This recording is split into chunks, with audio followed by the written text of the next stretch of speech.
Dear students, welcome to Learning Management System of Superior Group of Colleges. Dear students, आज हमारा topic है chapter number 1 का topic number 8 electron affinity. सबसे पहले electron affinity की definition देख लेते हैं।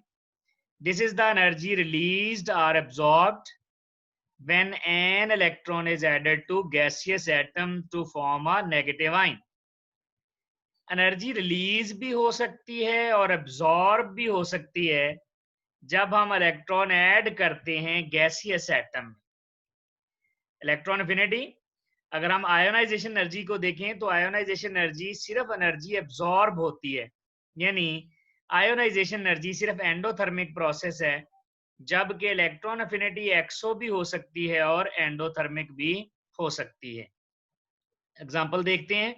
फ्लोरीन, जब इसमें एक इलेक्ट्रॉन ऐड करेंगे तो फ्लोराइड बन जाएगा। एनर्जी रिलीज होगी -337 किलो जूल पर मोल। देखें, ये फ्लोरीन है, इसके वैलेंस शेल में 7 इलेक्ट्रॉन हैं। इसको एक इलेक्ट्रॉन और चाहिए ताकि ये अपना ऑक्टेट कंप्लीट करके स्टेबल हो जाए और लो एनर्जी पे आ जाए। तो जब इलेक्ट्रॉन ऐड करेंगे तो ये इसका ऑक्टेट कंप्लीट हो जाएगा। ऑक्टेट के कंप्लीट होने से ये स्टेबल हो जाएगा। स्टेबल होने से मुराद है ये एक्स्ट्रा एनर्जी रिलीज कर देगा और लो एनर्जी पे आ जाएगा। कितनी एनर्जी रिलीज करेगा? -337 किलो जूल पर मोल। डियर स्टूडेंट्स, एक से ज्यादा इलेक्ट्रॉन अफिनिटी की वैल्यूज भी हो सकती हैं।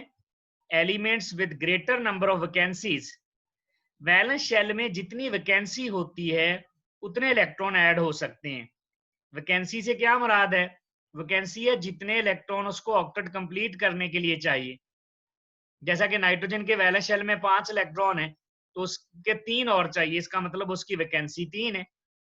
इसी तरह ऑक्सीजन के वैलेंस शेल में 6 इलेक्ट्रॉन है, उसकी वैकेंसी 2 है। हेलोजन के वैलेंस शेल में 7 इलेक्ट्रॉन है, वैकेंसी 1 है। और नोबल गैसेस की वैकेंसी 0 है। जैसा कि ऑक्सीजन देखें, इसकी इलेक्ट्रॉन अफिनिटीज 2 हैं क्योंकि इसके वैलेंस शेल में 6 इलेक्ट्रॉन है, 2 और चाहिए, 2 की वैकेंसी है।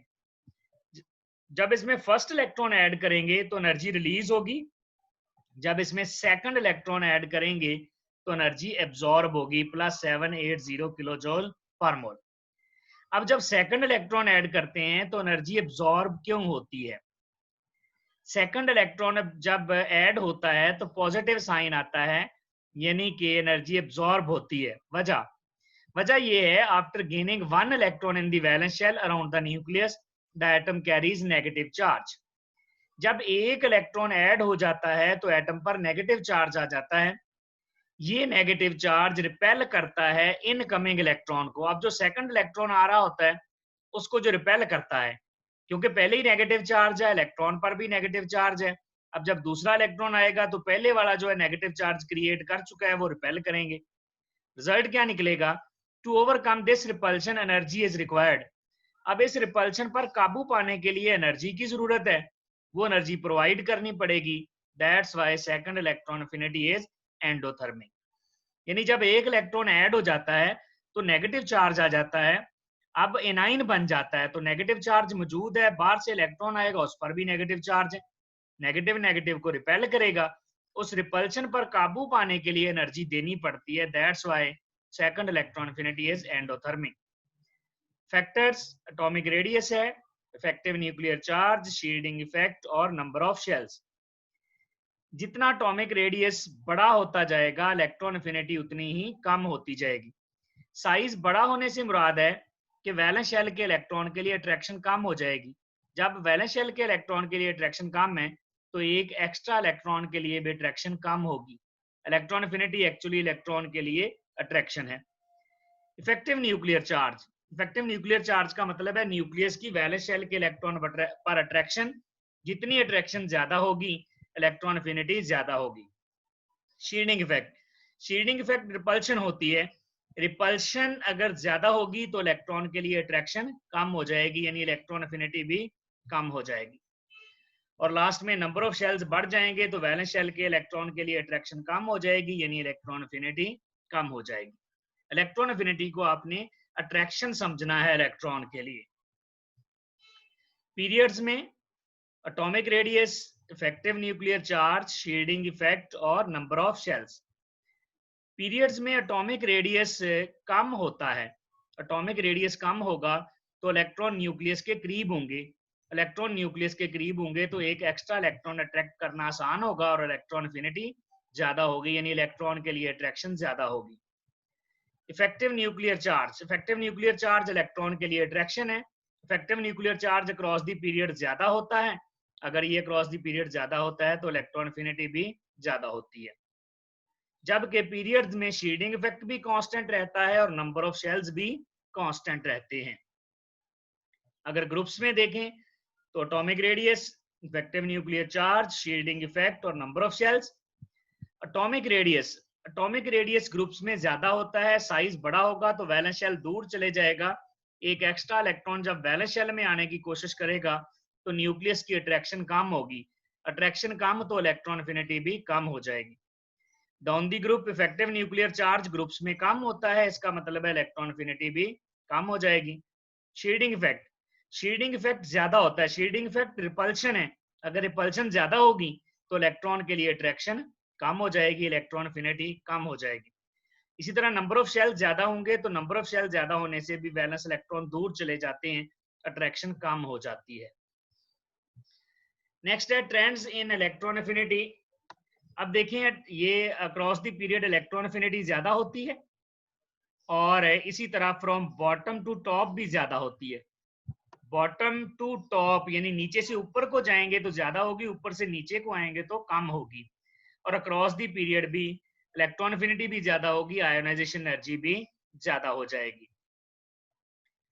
नेक्स्ट है ग्राफ, इसमें देखें हमारे पास हाइड्रोजन, हाइड्रोजन की इलेक्ट्रॉन एफिनिटी ज्यादा है क्योंकि इसके पास वैकेंसी मौजूद है, हीलियम की कम हो जाएगी क्योंकि उसका वैलेंस शेल कंप्लीट है, उसको फर्दर इलेक्ट्रॉन की जरूरत नहीं है।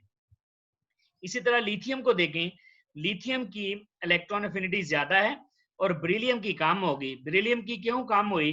क्योंकि बेरिलियम की इलेक्ट्रॉनिक कॉन्फ़िगरेशन भी स्टेबल है। बेरिलियम में भी एस इसका जो सब शेल होता है वो कंप्लीटली फील्ड होता है, अगर उसमें इलेक्ट्रॉन ऐड करना है तो फिर एनर्जी एब्जॉर्ब होगी। बेरिलियम में इलेक्ट्रॉन ऐड करना बहुत मुश्किल है। बोरोन में ऐड हो सकता है क्योंकि ये P1 कॉन्फ़िगरेशन होती है, P1 कार्बन P2 होती है, ऐड हो सकता है। नाइट्रोजन P3 होती है, P3 हाफ फील्ड है, हाफ फील्ड भी स्टेबल होता है, जिसकी वजह से इसमें भी इलेक्ट्रॉन ऐड करना मुश्किल है। लेकिन सबसे मुश्किल देखें नोबल गैसेस में है, उसके बाद दूसरे ग्रुप में है और उसके बाद पांचवें ग्रुप में है। यानी आठवें ग्रुप में नोबल गैसेस, बेरिलियम वाला ग्रुप दूसरा और फिर पांचवा ग्रुप है, इनमें इलेक्ट्रॉन ऐड करना मुश्किल काम है। आठवें ग्रुप में क्यों मुश्किल है? क्योंकि उसका शेल कंप्लीट है। दूसरे में क्यों मुश्किल है? क्योंकि उसका सब शेल एस कंप्लीट है। और पांचवें में क्यों मुश्किल है? क्योंकि उसका सब शेल हाफ फील्ड है, वो भी स्टेबल है। सबसे ज्यादा इलेक्ट्रॉन एफिनिटी आप देखें हैलोजेंस की होती है, हैलोजन से ज्यादा किसी की इलेक्ट्रॉन एफिनिटी नहीं हो सकती। और अगर पूरे पीरियोडिक टेबल में देखा जाए तो पूरे पीरियोडिक टेबल में सबसे ज्यादा इलेक्ट्रॉन एफिनिटी क्लोरीन की होती है, -349 किलो जूल पर मोल। अब अगर आप इलेक्ट्रॉन एफिनिटी की डेफिनेशन को दोबारा सोचें तो वहां था electron affinity is the energy released और एब्जॉर्ब्ड। तो यहाँ देखें ये जो नोबल गैसेस हैं या दूसरे ग्रुप के एलिमेंट्स हैं या जिनका साइज काफी बड़ा हो जाता है, नीचे वाले मेंबर्स होते हैं, उनमें इलेक्ट्रॉन ऐड करना मुश्किल होता है, तो उनमें फर्स्ट इलेक्ट्रॉन ऐड करने के लिए भी एनर्जी चाहिए होगी, एंडोथर्मिक प्रोसेस होगा। अब इलेक्ट्रॉन एफिनिटी में अब नॉर्मल ग्रुप कौन कौन से हैं? दूसरे वाला, पांचवें वाला और छठे वाला, सॉरी आठवें वाला। सेकंड है, फिफ्थ और एट्थ। सेकंड वाला क्यों अब नॉर्मल ट्रेंड शो कर रहा है? क्योंकि इसका सब शेल कंप्लीटली फील्ड है, S2 होता है, इसमें 2 इलेक्ट्रॉन होते हैं। पांचवें वाले में P हाफ फील्ड होता है, P3, और आठवें वाले का वैलेंस शेल भी कंप्लीट होता है। इनमें इलेक्ट्रॉन ऐड करना बहुत मुश्किल है। खास तौर पर ये दूसरे और पांचवें ग्रुप के नीचे वाले मेंबर्स होते हैं, बड़े साइज वाले, उनकी तो फर्स्ट इलेक्ट्रॉन एफिनिटी भी पॉजिटिव हो सकती है। Thank you very much.